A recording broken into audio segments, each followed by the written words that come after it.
Okay, guys, yesterday you talked about comparing salaries. This is day 2 of personal financial literacy, and we're going to be looking at cost and features of a checking account. Checking accounts can offer various features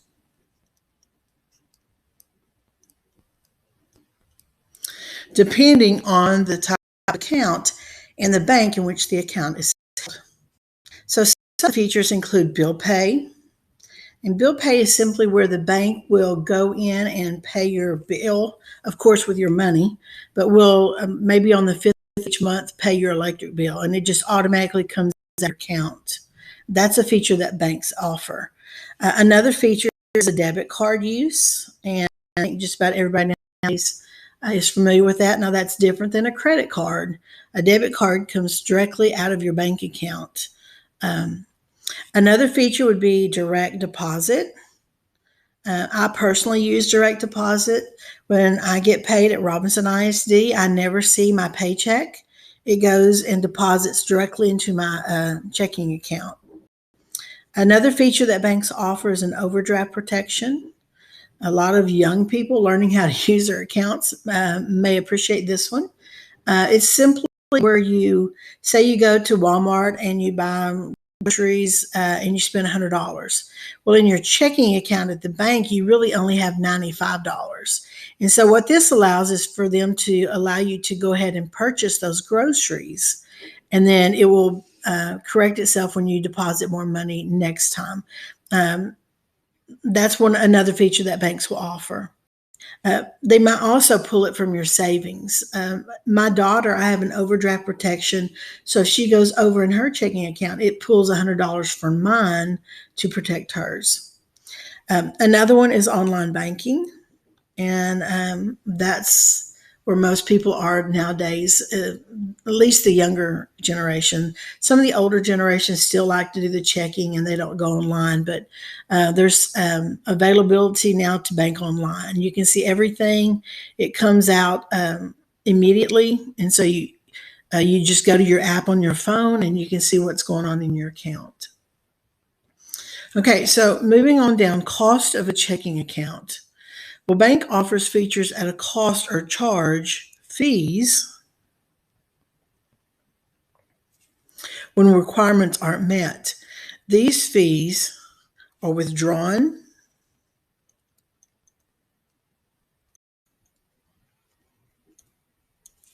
from your account balance. Now, withdrawn is simply taking something away. So, moving down, the overdraft fee is charged when your account balance drops below zero.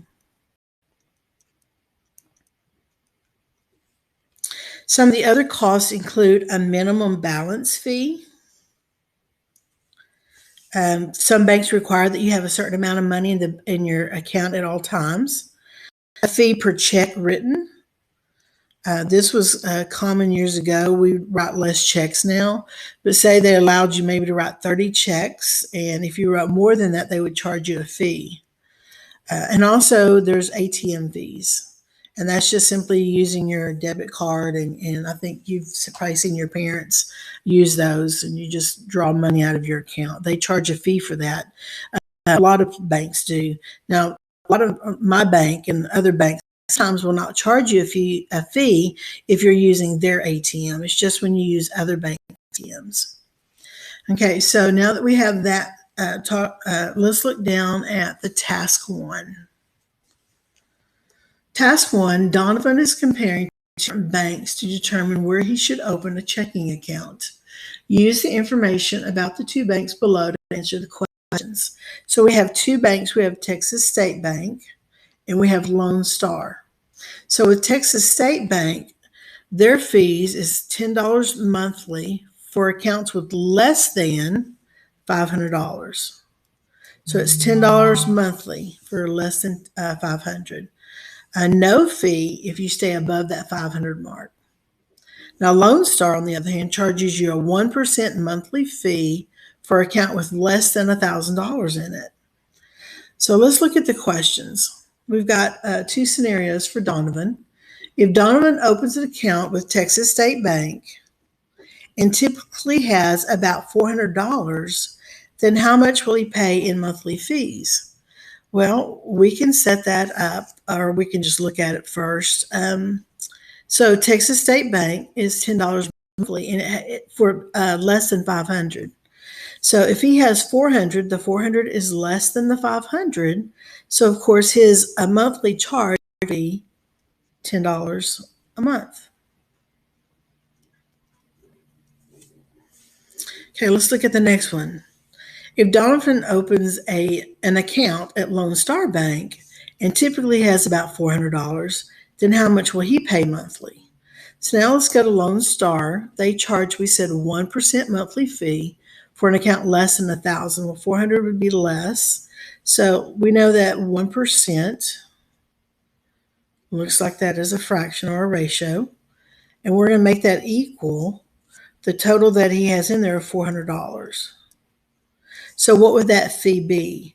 Well, again, if you have a calculator, it's easy for you just to cross multiply and divide by the one that's remaining. Or you can use our scale factor, which is times 4.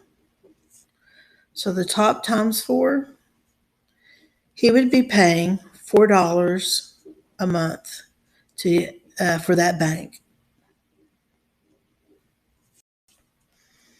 Okay. Number 3, Donovan opens an account at Texas State Bank and typically has $800. Then how much will he pay in monthly fees? Well, again, it's $10 a month with accounts less than 500. But now he has 800 that he typically has. So his monthly charge would be 0. He wouldn't pay any money to use the bank as long as he kept $800 in the account.